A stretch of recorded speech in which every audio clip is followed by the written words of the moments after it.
Hi, my name is Michelle and I am your emotional resilience coach. And today I have a question that needs to be answered. Over on Instagram, I made a post a couple of days ago about being an encourager rather than a critic. I spoke a little bit about how comparison, cynicism, criticism, they all stem from a lack of fear within self. And I got a fantastic question from your local yokels. If you are interested in being humid and lightheartedness and something different at this time of the crazy world that we're living in, pop on over and see his page. He always brings a smile. So before I carry on, don't forget to hit like, subscribe, the notifications button, and of course if you have any questions, please do put them in the comments and I will get to them.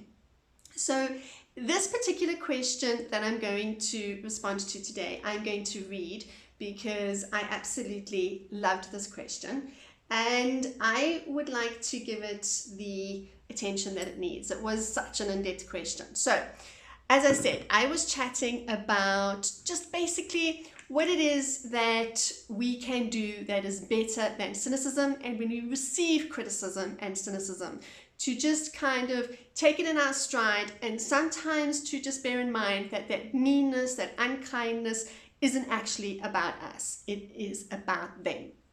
And the local yokels said, such a good point. I've seen this so many times with a couple of friends and family members. To be clear, I know I have been guilty of this in the past as well. Fantastic, fantastic insight. I love this sort of insight. It makes me so happy. It actually took me hearing this point to get made to someone else for me to step back and realize it. Seems like such an easy response to try and throw our own shortcomings on someone else. Good point. We all do that at some point, right? Especially when we are living unconsciously. Definitely easy to do, absolutely. Especially when we are getting called out on something. Oh, I love it. I love it. When we are being called out on something, what we tend to do is we have what I like to call a knee-jerk reaction, right? We tend to kind of be defensive, and in our defense, we become attacky. I think it was Byron Katie that said the first form of defense is attack. So we just retaliate, and we retaliate quite meanly, right? I've been very aware of this since then and always step back and self-assess my own behavior. Well done. To make sure I am not doing that again. Oh, I love it. Any advice on how to address this or point it out without them immediately thinking they are being attacked? Okay, so good. I love this question so much. Okay, so what can we do? All right, this is fantastic. So first things first, I started explaining intention. Intention is everything. When you want to give somebody feedback, whatever that feedback may be, look at your intention.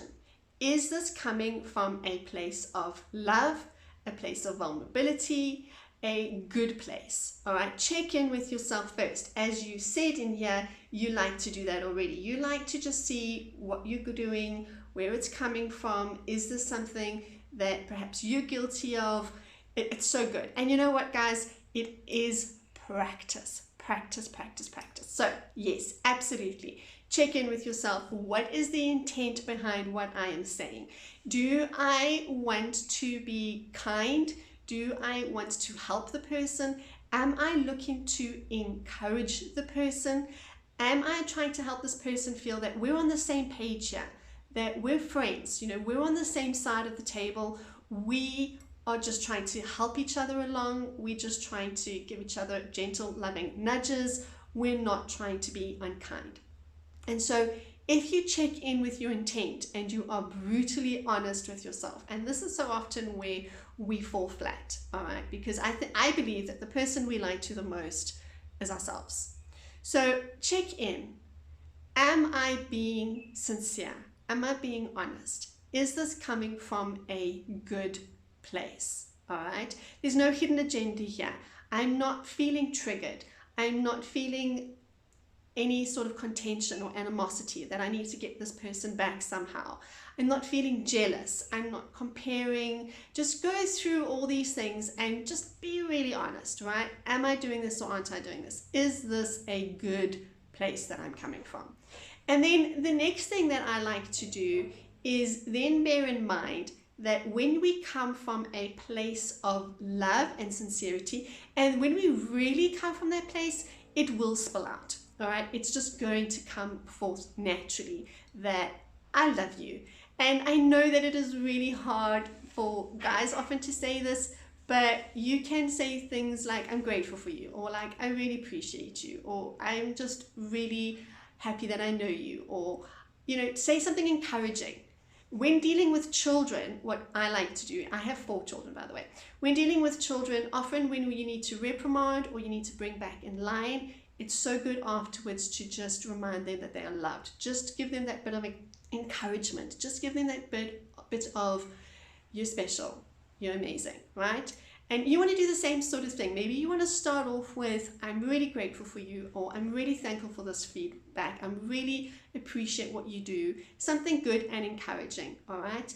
I just had a thought that maybe if we try it like this, or I just had a thought that just maybe if we look at it this way, you know, put yourself in the boat with them. Because as soon as we do this you versus us thing, you versus me, that's really going to put people's backs up and there's going to be contention. And you want to say things like, yeah, you know, maybe kind of put yourself again in that boat. Yeah, when I did this, I found that if I did it like this, it kind of had better results, or something along those lines. But again, you want to tread carefully to not seem too self-righteous, obviously, right? But it's going to come from intention. Your intention is love. Your intention is encouragement. Your intention is to build people up. They will feel that, all right? And they will know that.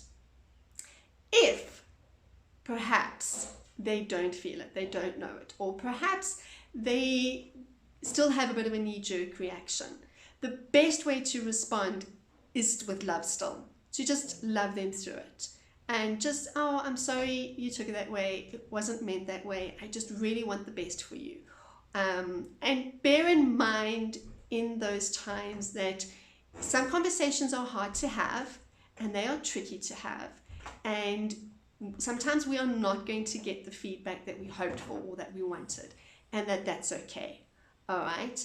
And also bear in mind that it is more of an idea of what is happening with them than anything you actually said, because you're not responsible for how people always process things. You can do your best and come with the best of intentions, and then you are not responsible if a person has taken it and changed it and made it mean something, because this is the trick. What do we make things mean, right? And perhaps they've made it mean something that we don't intend for it to mean. We didn't mean it that way. And just be open. Just be open to discussion, be open to negotiation, be open to, oh, I'm sorry, I didn't mean it to come across that way, all right?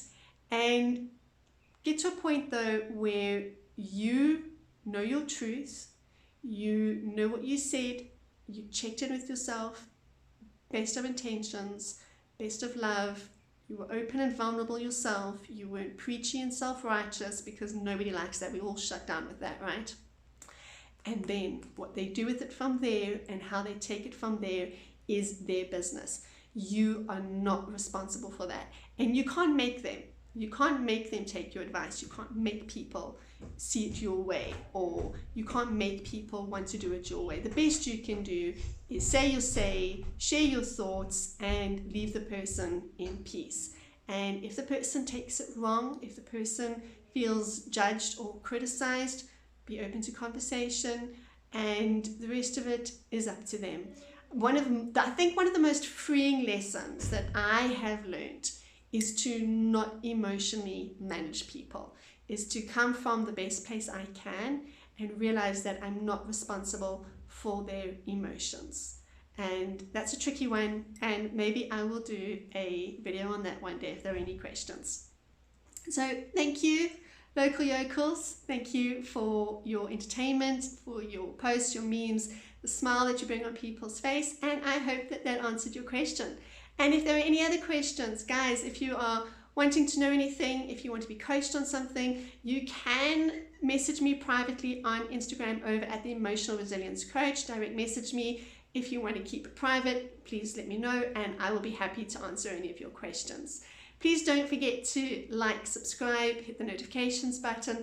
And if you have any questions or comments you want to leave here, please do and I will get to answering them. Have a most fantastic day.